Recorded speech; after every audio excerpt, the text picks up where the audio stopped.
Olá, boa tarde. Hoje é quarta-feira, dia 22 de março. Está começando agora mais uma edição do programa Conecta, trazendo tudo que é destaque aqui no Parlamento Catarinense. Eu sou Delona Bus, jornalista da TV da Assembleia Legislativa. Aqui comigo está o meu colega Marcelo Espinosa, da Agência de Notícias do Parlamento. Boa tarde, Marcelo. Olá, Delona. A saudação a quem nos acompanha pela TV ao vivo na Grande Florianópolis e em Blumenau pelo sinal aberto ou ainda pelo nosso canal do YouTube. E lembrando também que o programa Conecta é transmitido pela rádio da UDESC, a Universidade do Estado de Santa Catarina, nas cidades de Florianópolis, Lages e Joinville. A gente começa a edição de hoje aqui do programa Conecta falando da reunião da Comissão de Finanças e Tributação que foi realizada na manhã de hoje com a análise de alguns projetos, inclusive um deles referente à dengue aqui em Santa Catarina, um projeto que quer instituir o selo Qualidade no Combate à Dengue, premiando, elogiando aqueles municípios que melhor trabalho fazem para combater o mosquito Aedes aegypti aqui em Santa Catarina, Marcelo. É um projeto do deputado Rodrigo Minotto que foi apresentado no ano passado com o objetivo de, com base em estatísticas da vigilância epidemiológica, criar uma série de critérios para que os municípios que se destaquem no combate à dengue sejam reconhecidos com esse selo. É uma forma de não só incentivar o combate ao mosquito, como também ver situações aí que possam servir de exemplo no combate à doença em todo o estado. O projeto teve como relator o deputado Lucas Neves, foi aprovado por unanimidade e os deputados que comentaram a respeito desse projeto, Eluana, destacaram a necessidade de aprovar ele de forma célere. Afinal, o estado enfrenta uma epidemia de dengue. Aqui na Grande Florianópolis, a gente tem muitos casos, inclusive com reflexo na rede hospitalar. Exatamente. A gente conversou com o deputado Lucas Neves, que foi o relator desse projeto aprovado na comissão. Você acompanha agora as palavras dele. Eu solicitei que a gente pudesse colocar na pauta, porque a gente está vivendo uma situação de epidemia de dengue em Santa Catarina, inclusive com a reativação do Centro de Operações de Emergência em Saúde, porque tem morrido gente por conta da dengue. A gente tem visto aí municípios que estão infestados pela dengue e a gente precisa de ações que venham a ajudar esse momento. Hoje nós já temos as medições, são feitas pela direção, a divisão de vigilância epidemiológica, já existe essa medição que você conhece onde você tem maiores problemas e onde você não tem tanto problema com a dengue. E a partir desses dados a gente consegue estar instituindo e fornecendo um selo de qualidade e dessa forma você incentiva os municípios a buscarem ter esse selo.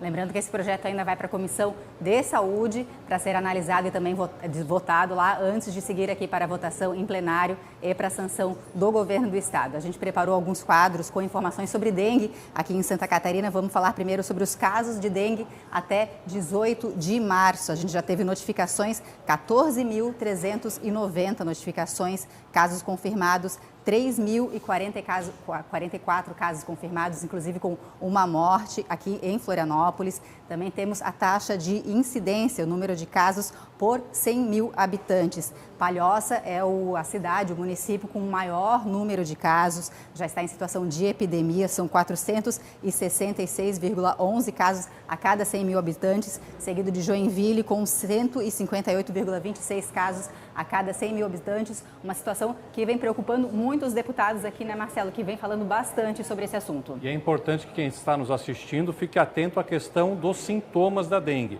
Febre alta repentina, dor muito forte pelo corpo, dor no fundo dos olhos, essa é uma característica da doença, é uma dor que te viabiliza para fazer tudo, você não consegue fazer nada, não consegue mal levantar da cama, né? E manchas pela pele também, manchas escuras, são sintomas clássicos de dengue. Como a gente vive uma situação de epidemia, ao surgir esses sintomas, a pessoa deve procurar primeiro a rede primária de atendimento, unidades básicas de saúde, posto de saúde, evitar ir para o hospital porque já está muito lotado. Caso aí haja uma situação mais grave, evidentemente ela vai ser direcionada para o hospital, mas o passo inicial é ir no postinho mesmo do bairro.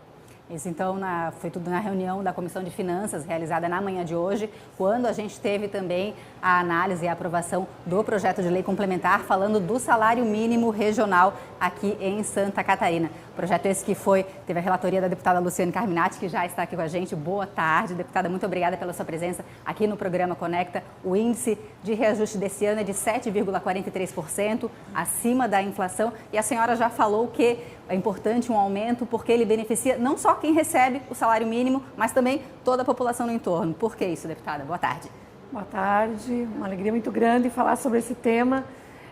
O salário mínimo regional significa que uma grande parcela da população catarinense, que compreende as 4 faixas do menor salário que nós temos em torno de 1.521, o menor, e 1.740 é a maior faixa salarial.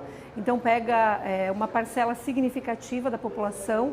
É um projeto de lei que, como muitos poucos chegaram na casa, já vem com o acerto, a negociação da classe empresarial e de trabalhadores. Então, nós temos um avanço 7,43 retroativo a janeiro.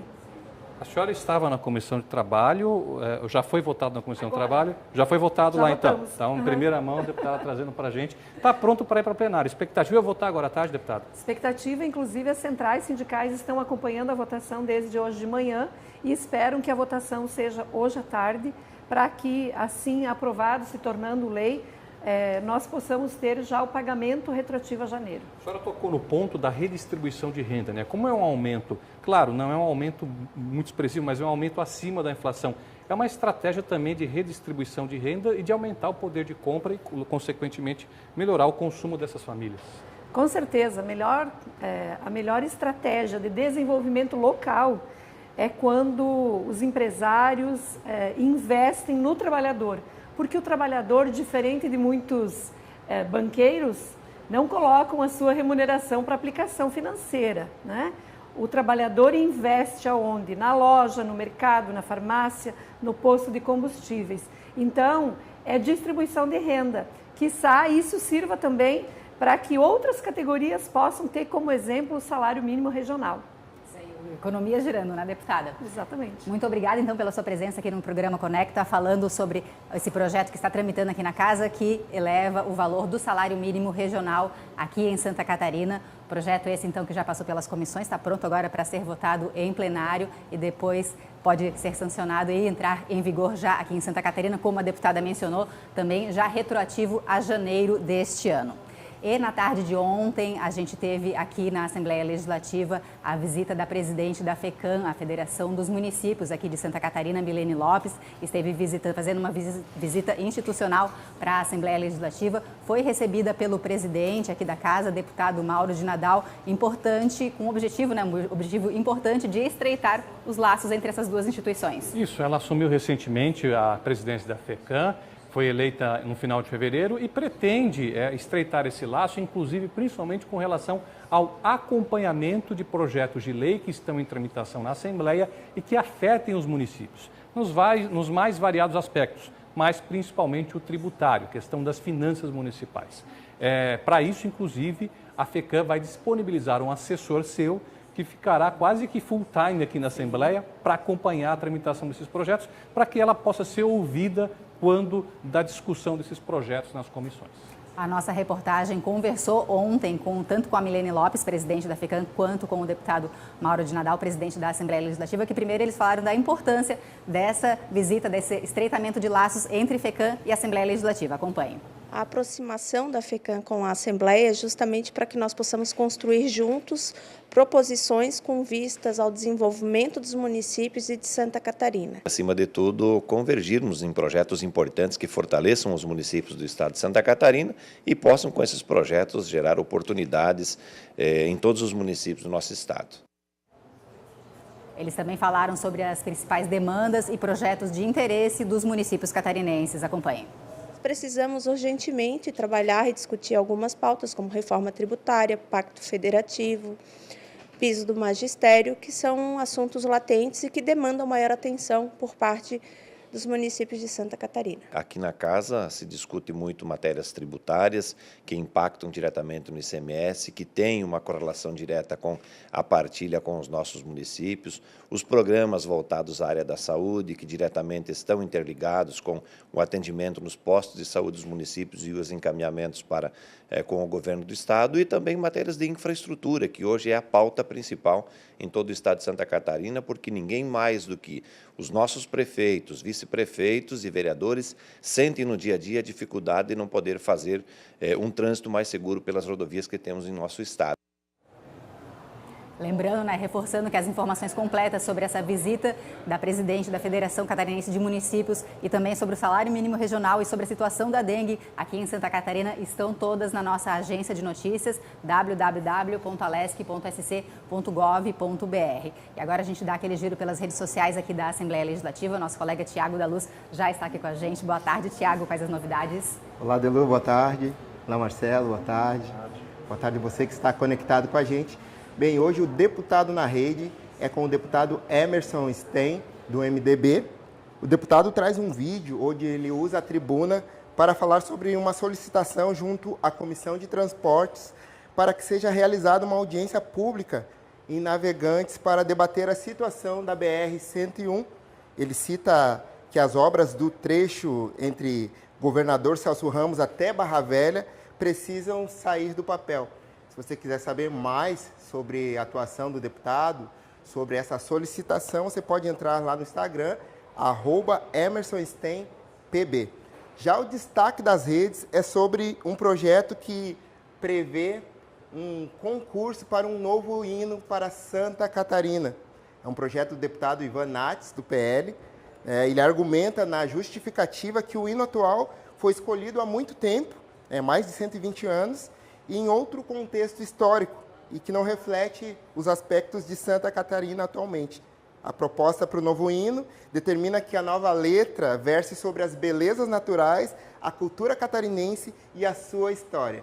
E nós queremos saber qual a sua opinião. Nós temos um post lá no Instagram, @AssembleiaSC. Você pode comentar e deixar a sua opinião sobre esse projeto de lei. Por hoje era isso, eu volto com vocês. Obrigada, Tiago. Sempre reforçando que é importante a participação da população para a gente saber também quais são as demandas e o que a população está pensando sobre todos os assuntos que tramitam aqui na Assembleia Legislativa. E na manhã de hoje a gente teve também reunião da Comissão de Agricultura e Política Rural, onde o tema principal debatido foi a questão da gripe aviária, Marcelo. Uma preocupação Sim. que está chegando ao Estado. O deputado José Milton Schaefer apresentou essa demanda. A comissão recebeu hoje o secretário de Agricultura do Estado, Valdir Colato, e foi exposta a situação da gripe aviária. Por quê? Nós temos no Uruguai, que é próximo aqui de Santa Catarina, já casos confirmados dessa gripe que atinge aves, em especial as aves que são utilizadas no agronegócio. E foi deixado claro durante a reunião que uma das principais medidas que devem ser adotadas é o monitoramento das aves silvestres, porque são aves que geralmente têm caráter migratório, vêm às vezes do hemisfério norte para o hemisfério sul e vice-versa, dependendo da estação do ano, e elas trazem o vírus dessa gripe. Inclusive, os Estados Unidos têm uma situação muito grave com relação à gripe por causa dessa situação.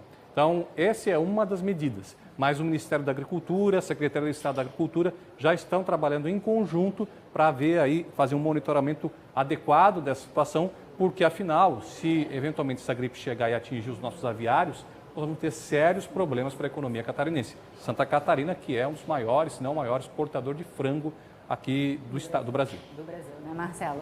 A reportagem completa está na nossa agência de notícias. Como a gente já falou antes, a gente repete mais uma vez, né? www.alesc.sc.gov.br. Isso foi na Comissão de Agricultura e Política Rural, reunião realizada na manhã de hoje. E também na manhã de hoje a gente teve reunião da Comissão de Saúde aqui do Parlamento, onde um dos assuntos debatidos foi a preocupação com acidentes de motos aqui em Santa Catarina. Pessoas que andam de moto se acidentam e acabam lotando o sistema de saúde e também prejudicando a própria saúde, Marcelo. É um problema de saúde pública, literalmente, porque nós temos acidentes de moto, geralmente são graves, deixam consequências, sequelas sérias, quando não deixam a pessoa incapacitada de trabalhar.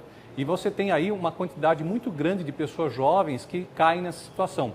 Além do problema que reflete nos hospitais públicos, e aqui na Grande Florianópolis, o Hospital Regional São José talvez seja o principal, porque ele recebe muitas vítimas de acidentes que ocorrem tanto na BR-101 quanto na Via Expressa, que dá acesso à ilha de Santa Catarina. Você também tem o problema das consequências para a vida das pessoas que sofrem esse acidente. Foram discutidas algumas sugestões para tentar melhorar a situação da segurança dos motociclistas. Uma delas foi até trazida pelo deputado Sérgio Guimarães, que foi quem pediu a discussão desse tema, diz respeito à criação de faixas exclusivas nas rodovias para as motos.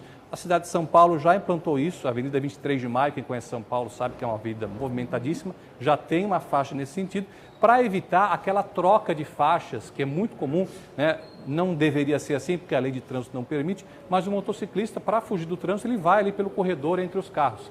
E, às vezes, ao trocar de faixa, o carro não vê, depende da velocidade da moto, e aí acontecem os principais acidentes. Inclusive, Marcelo, você estava falando aí dessa questão de moto e dos trabalhadores de moto. Foi lançado também hoje aqui na Assembleia Legislativa uma frente parlamentar voltada para a saúde do trabalhador, uma frente formada por 6 deputados aqui da Assembleia Legislativa. O deputado Neudir Sareta, que é quem está encabeçando essa frente, ele destacou que Santa Catarina é um dos estados, o 5º, no caso, no Brasil, com o maior número de acidentes de trabalho. E é justamente para olhar essa questão da saúde do trabalhador é que essa frente foi criada, foi instalada hoje pela manhã aqui na Assembleia. O objetivo é realmente discutir quais as melhores políticas públicas para enfrentamento da situação e principalmente para a prevenção de acidentes de trabalho. Afinal, o acidente de trabalho ele é algo que pode ser evitado e geralmente pode ocorrer por uma situação besta do dia a dia, que a pessoa não se atenta, né? E aí, esta comissão essa frente parlamentar vai trabalhar principalmente nessa questão, de trabalhar na prevenção do acidente de trabalho. Santa Catarina é um estado que tem uma tradição industrial muito forte, agroindustrial, é um estado onde esse tema vem a calhar. Ok, Marcelo. Bastante assunto a gente teve hoje aqui no programa Conecta, que acabou agora. Então, a gente deseja uma boa tarde para todos vocês. Lembrando que toda a programação da Assembleia Legislativa, inclusive a reunião ordinária que começa daqui a pouco, vai ser transmitida ao vivo pela TVAL e também no nosso canal do YouTube, Assembleia SC. A Assembleia, você pode seguir nas redes sociais, Instagram, Facebook, Twitter, Assembleia, @AssembleiaSC. Uma boa tarde para todos.